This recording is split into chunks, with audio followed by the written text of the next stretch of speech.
All right, guys, it's Evan and Lino and AJ from the Baja Shop. We're here. It's a beautiful day, and we wanted to give you an update on Lino's car.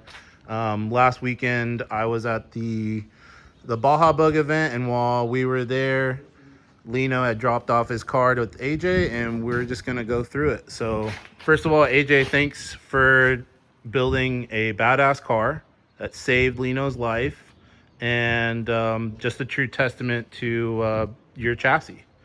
Hey guys, nice to see you guys all out there. Lino gave me the opportunity to work on his car again, so I'm stoked. Since my brother Jesse and I we built the car for him originally, and originally we built the car, for like a play Baja car. And then Lino took it to the extra limits, like the Lino style, which is cool too.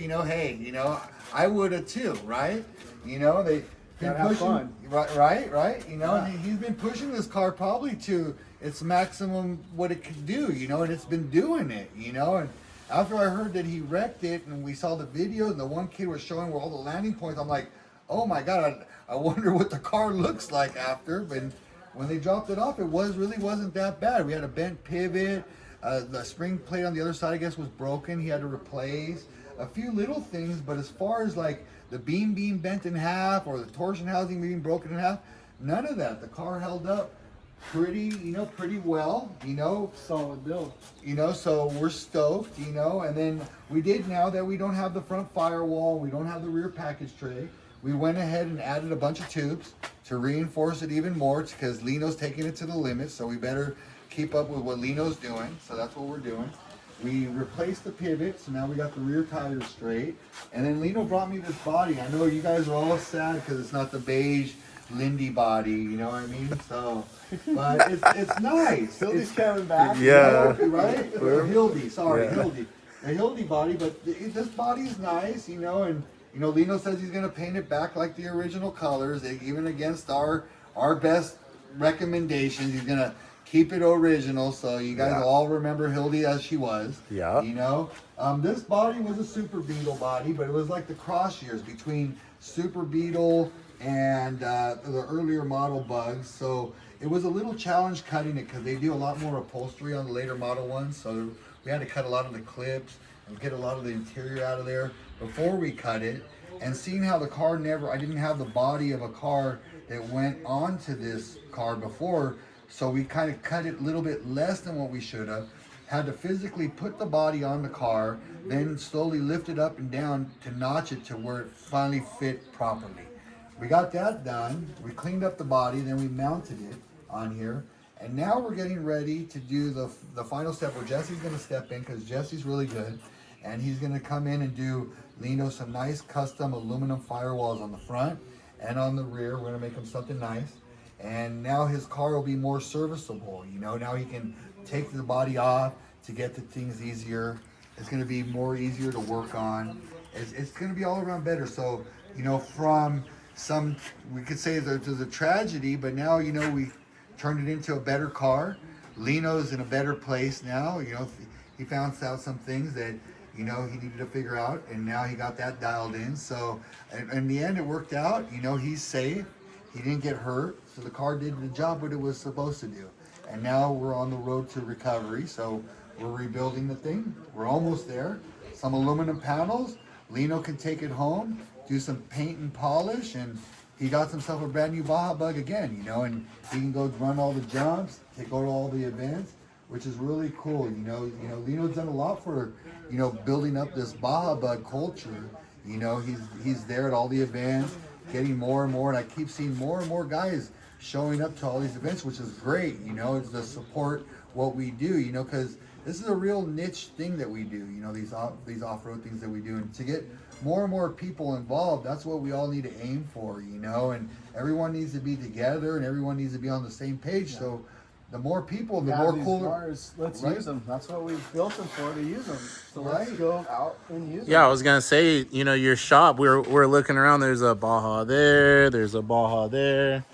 There's a Tesla. There's another old school class one. I mean, it looks like Baja. Oh yeah, there's another one in here too. We just got done with So I mean, it really looks like the Baja community is kind of building these back up again. So You know, and it's really cool, and hopefully there's still enough Baja Bug bodies out there to keep it going, which I think there is, Yeah, there's a lot still. There's still a lot out there, and we do the fiberglass ones. You can make a Baja Bug almost anything in your imagination. You can make a Baja Bug. You can use almost any engine, drive them on the streets.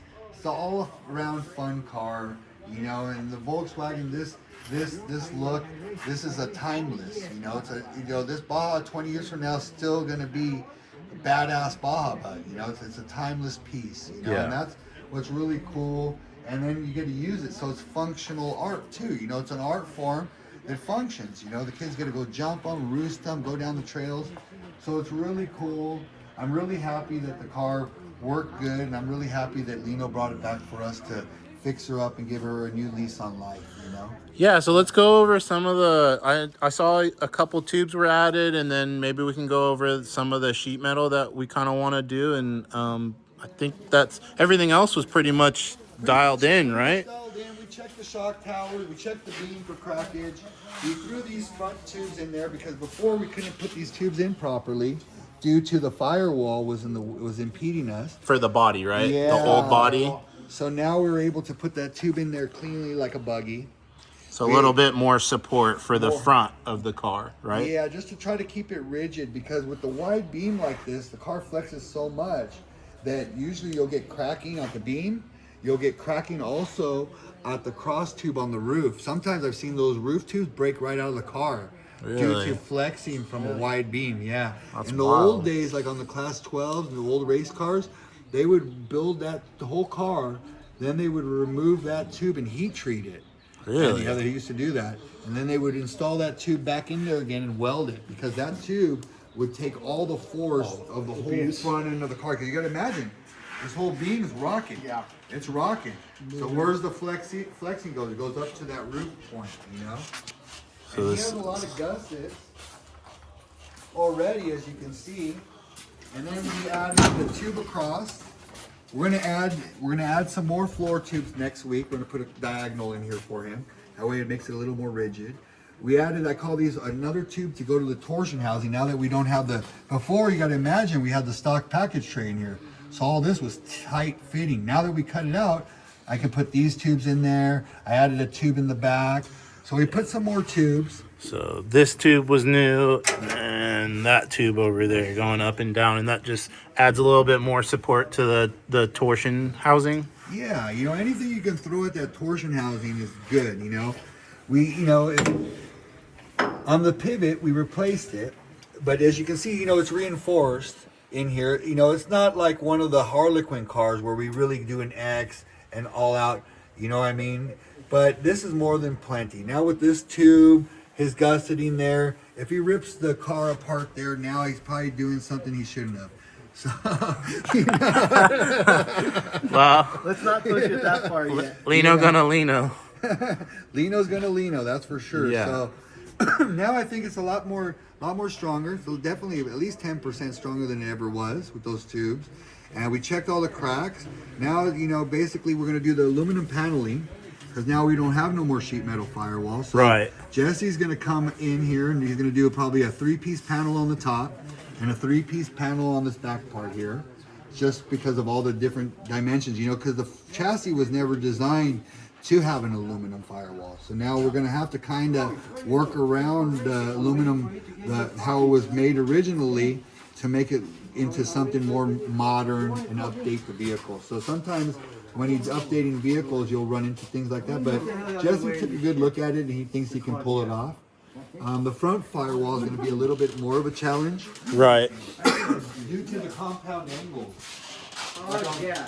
On this panel here is going to be a multiple contour angle, because you have the radius there plus this brake. So it's got a brake and then radius in there to be able to pull it off. And you can see, if we built this car with no body, stock body, this tube would have came out probably straight, kind of like just a regular sand rail. And that would have been for strength, or more for just trying to make sure that when you put in the sheet metal, everything's nice and clean and straight and easy. Because like you're saying, these contoured angles, and it makes it dynamic, right? It's dynamic for sure, and when we it would have been easier because we would have designed the chassis for the firewalls if we built it. But since we had to build it around the stock body, this is what we get. So you end up with this being this narrow here because there's nowhere else you could really have went. Right. Whereas if we didn't use the firewalls, we would have went straight, and yeah, it would have been a little bit stronger, and it would have been easier to do the aluminum. But these are just challenges because when Lino built this car 5 years ago, I don't think he was expecting to do the things that he's doing now. Right. And then once he got in that puppy, it's like, here we go. Right. It worked. Like the car just worked. And as we progressed with shock tuning, the car just got better and better, and it Just kept pushing it. I didn't expect to be doing what I'm doing, but the car just, the first time it jumped, I was like, so comfortable. Right. And it felt solid. And then we just upped the shock package, and it's crazy how comfortable the car feels when you're going through the big shit and jumping the car. It works so well. Well, you got the King shocks, so you got the best shocks on the market, and you got the gentleman tuning your shocks who knows what he's doing. It looks like if your car flies straight, flies good. Especially for the what you guys are. You're over budget. Well, this car is actually a budget Baja bug. This is a budget Baja bug that's realistically anyone could really build. It's not breaking the bank. And you look at what Lino's done with it. With this budget Baja bug investment, he's able to do pretty much anything. The dirt trails. He can take this thing out to Glamis. He can hit the jumps. He can go to the different tracks, to the different events, do the jumps. Pretty much he does everything with this car. King of the Hammers, he's roosting it all over the place for 5 days straight.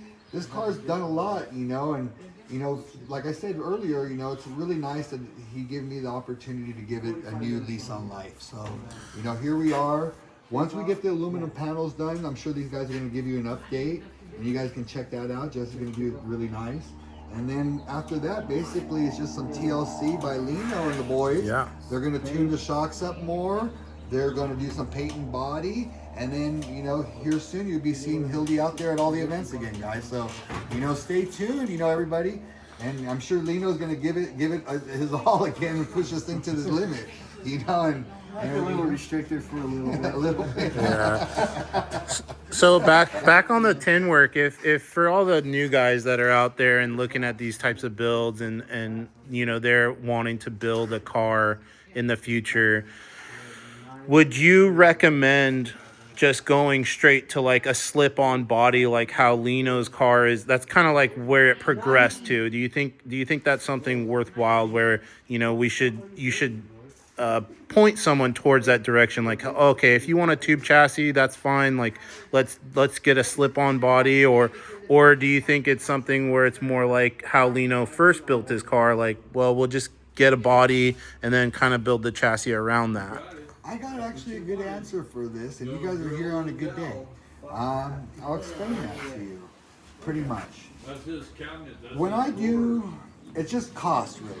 Okay, yeah, that's everything, right? Basically, it's cost. I want to sell everybody, I call it the Harlequin chassis, the one we designed on solid. If it was a beautiful, perfect world, everyone could buy the Harlequin chassis and I'll have everybody in $180,000, $200,000 Baja bug. Yeah. But that's not how the world we live in. No.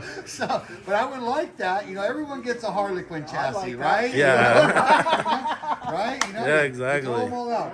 But we have reality, and some of these guys only drive these Bajas 4 or 5 times a year, and it's just not worth the investment that they're going to put into something like that. So they just build a Baja to have fun. Why are you here on the right days? Because we almost got both of Lino's cars brothers. We have the upgraded brother with the Nichols front end, the A-arm car under there, but basically built in the Lino style, we'll call it, with the body goes on there, but he's decided to already not do the firewalls. And right now he's waiting to save up enough to be able to pay for the firewall. So you can see, where you got to pay for the firewalls. Gentleman's going to take 3 or 4 days to build each firewall. That turns into a couple $1,000. It all adds up in the final bill. Next thing you know, you're spending 20 grand on fabrication. And you're going, what the hell happened, right? But that's what it takes because time is money. Now, why we're talking about the floor plan, we got this one here. Yeah, let's take a look at this one. This one kind of tells you the whole story. We just built this one. He's doing 3x5. He's doing a 12-inch wider beam. We kept the floor pan. Okay? Well, how much does he save? He actually saves quite a bit. Okay? He doesn't have to do an aluminum floor. There's $1,000, $1,500. He doesn't have to do the front firewall. There's $2,500. He doesn't have to do the rear firewall. It's another $2,500. So by doing it this way, he's almost probably saved $8,000 to $10,000. And that's a lot. You know, that could be a Mendiola. That could be a Mendiola. You could slip a Mendiola in this puppy and a 2D, and he'd be pumping. And will this car work any less than Lino's? Maybe just a little. Right. Maybe just a little less than Lino. Right. Lino's got a little advantage, a little less weight, a little bit stronger torsion housing, says because he's not running a stock model, still torsion housing. You know. This cage works super clean, super nice tucked. Looks really nice. Then all this, I mean, and we're progressing. You know, this is a DOM build. You know, super we clean. offer the chromoly ones too, but once again, the kid's on a budget. He found most of the parts off of the marketplace. You know, he gathered all his parts, got his quadro front arm from one guy, got his rear 3x5s from another guy, collected all the parts, bought a few parts new, and yeah, you know, this is the inexpensive way. Because like I said, once you start adding the floor, the front and rear firewalls, it gets expensive. But here you can see the limitations. See, once we have this front firewall, I have to build it this narrow. Right, so it was coming in straight and then curving with the body, and that's where that dynamic contour for the sheet metal is. It's hard, and you guys can see. You can see how this is made. You got the dynamic contour. Now let's walk over here and look at the upgraded version, where we already took in consideration the firewall being done. You can see here.